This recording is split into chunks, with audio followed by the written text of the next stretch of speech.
Selamat datang kembali di channel YouTube Kisah Para Leluhur Nusantara. Pada kesempatan ini kami hendak mengkisahkan tentang kisah Joko Tingkir, pendiri Kerajaan Pajang bagian ke-24.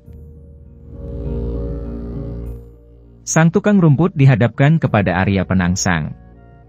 Kagetlah Arya Penangsang melihat darah keluar dari kuping yang putus. Baju sang tukang rumput sudah bersimbah darah sambil tiada henti-hentinya meraung-raung kesakitan.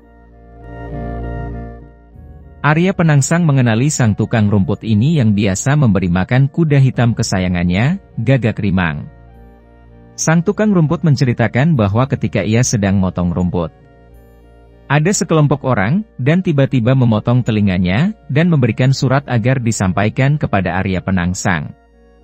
Kemudian Arya Penangsang mengambil surat yang penuh dilumuri darah tersebut, kemudian membacanya.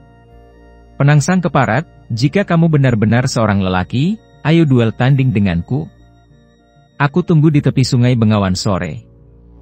Jika tidak berani datang, berarti kamu benar seorang banci, yang menyamar sebagai seorang lelaki.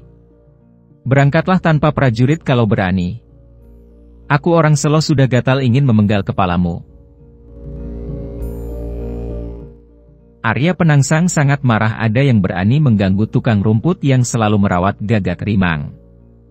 Darah Arya Penangsang semakin menggelegar, ketika membaca surat tantangan untuk duel dari orang yang mengaku dari Dusun Selo. Keparat. Prajurit, siapkan kudaku. Aku akan datang sendiri, dan akan aku patahkan batang leher kepalanya. Serta aku robek orang Selo itu. Patih Ki Mentahun, yang berusaha menenangkan junjungannya pun tidak mendapat hasil. Patih Ki Mentahun melihat pasti ada sesuatu di balik surat tantangan tersebut. Ia sangat khawatir, emosi yang berlebihan dari seorang Arya Penangsang akan menjadi kelemahan utamanya, sehingga junjungannya akan gagal menjadi Sultan Demak. Namun ia tidak mempunyai kuasa apapun, apalagi Arya Penangsang terkenal orang yang sangat keras kepala. Arya Penangsang membawa keris pusakanya, dan langsung menaiki Gagak Rimang, kuda hitam kesayangannya. Gagak Rimang terlihat indah sekali, kuda yang sangat kuat, gesit, ditambah Arya Penangsang yang cukup piawai mengendarai Gagak Rimang. Dua makhluk itu seolah telah menyatu. Gagak Rimang mengerti akan kemauan tuannya, dan dengan cepat lari menuju sungai Bengawan sore.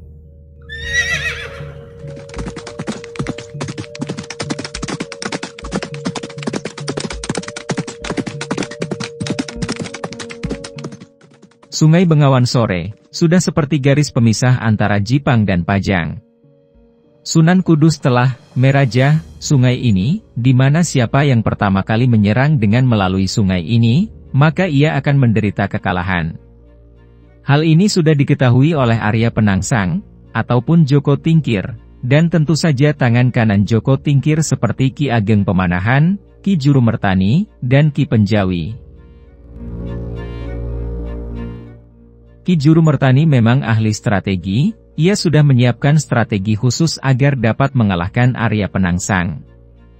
Ia memotong buntut kuda putih yang dinaiki Danang Sutawijaya. Loh, buat apa? Yah, agar kuda betina yang dinaiki oleh Danang Sutawijaya, kelihatan alat kelaminnya, sehingga dapat memperdayai Gagak Rimang yang ditunggangi oleh Arya Penangsang. Dan benar saja, ketika Gagak Rimang sampai di tepi sungai Bengawan sore, Arya Penangsang sudah melihat seorang pemuda tanggung yang sedang membawa tombak, berteriak menantang-nantang dirinya. Arya Penangsang panas, namun ia teringat pesan Sunan Kudus tentang siapa yang duluan menyeberangi sungai Bengawan sore akan menemui kekalahan. Ia mencoba bertahan, namun Gagak Rimang sulit dikendalikan, birahi Gagak Rimang seolah menggelegar, melihat bokong yang seksi dari kuda putih yang ditunggangi Danang Sutawijaya. Gagak Rimang sudah tidak peduli, betapapun Arya Penangsang mengendalikannya, ia tetap menyebur sungai yang tidak terlalu dalam itu.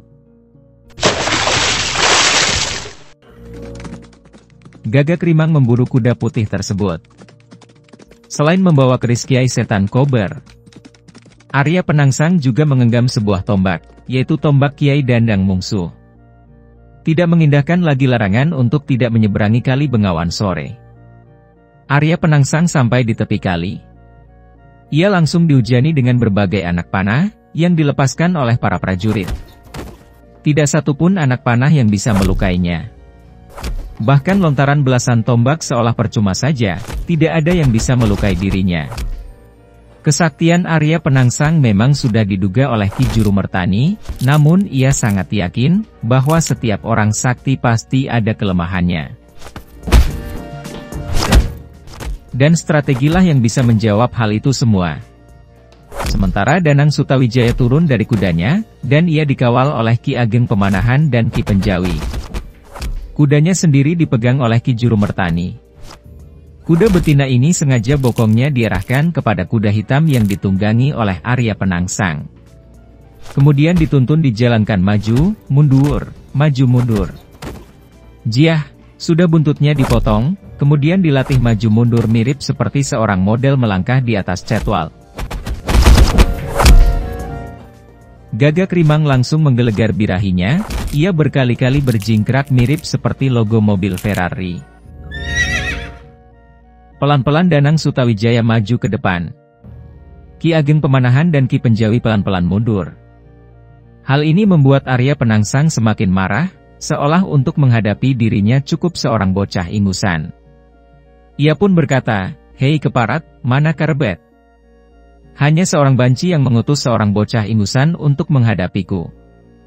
Sayang jika bocah ingusan ini harus mati muda di tanganku." Sehabis ia berkata demikian, lagi beberapa tombak terlempar dan menghujani badan Arya Penangsang. Gagak Rimang berjingkrakan, beberapa tombak ke arah Arya Penangsang berhasil ditangkis oleh Arya Penangsang dengan tombak Kiai Dandang Mungsu. Beberapa tombak mengenai diri Arya Penangsang, namun ia tidak terluka. Berbarengan dengan itu, tombak Kiai Pleret yang di tangan Danang Sutawijaya, ditusukkan ke arah dada Arya Penangsang. Gagak Rimang berjingkrakan, dan tombak Kiai Pleret mengenai lambung Arya Penangsang.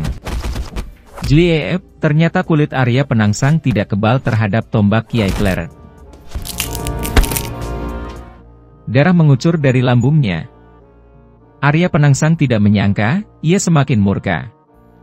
"Keparat, bocah ingusan," makinya. Ia dengan ganas menyerang Danang Sutawijaya, Ki Ageng Pemanahan dan Ki Penjawi. Namun karena kudanya Gagak Rimang selalu ngelirik kuda betina yang lagi di tangan Ki Jurumertani, membuat Gagak Rimang semakin sulit untuk dikontrol, miriplah seperti Valentino Rossi yang sulit mengontrol Ducati IP12. Danang Sutawijaya mempunyai nyali yang tinggi sekali, ia tidak takut melawan Arya Penangsang. Aura tombak Kiai Pleret turut membuat ia semakin yakin dan confident untuk melawan Arya Penangsang. Danang Sutawijaya beruntung. Gagak Rimang yang ditunggangi Arya Penangsang sedang birahi dan beberapa kali tombak Dandang Mungsuh jadi luput tidak mengenai dirinya. Pertarungan Danang Sutawijaya, Ki Ageng Pemanahan dan Ki Penjawi melawan Arya Penangsang tidak luput dari pantauan Ki Jurumertani. Setiap hal yang akan membahayakan, ia mencari celah agar kuda putih betina terlihat oleh kuda Gagak Rimang. Ketika terlihat Gagak Rimang, sengaja bokongnya diperlihatkan, membuat Gagak Rimang semakin silau, jingkrak lagi dan lagi. Akhirnya membuat suatu kesempatan. Danang Sutawijaya berhasil menusukkan kembali tombak Kiai Pleret ke lambung Arya Penangsang. Luka yang diderita Arya Penangsang semakin parah. Ketika tombak Kiai Pleret ditarik, brodollah usus Arya Penangsang. Usus Arya Penangsang yang keluar, segera disampirkan pada gagang keris Kiai Setan Kober. Hal ini mirip seperti rangkaian kembang melati yang disampirkan pada keris pengantin saat ini. Ia pun kembali mengamuk, dan sasarannya adalah Danang Sutawijaya. Anak ingusan ini harus mati, demikian gumamnya.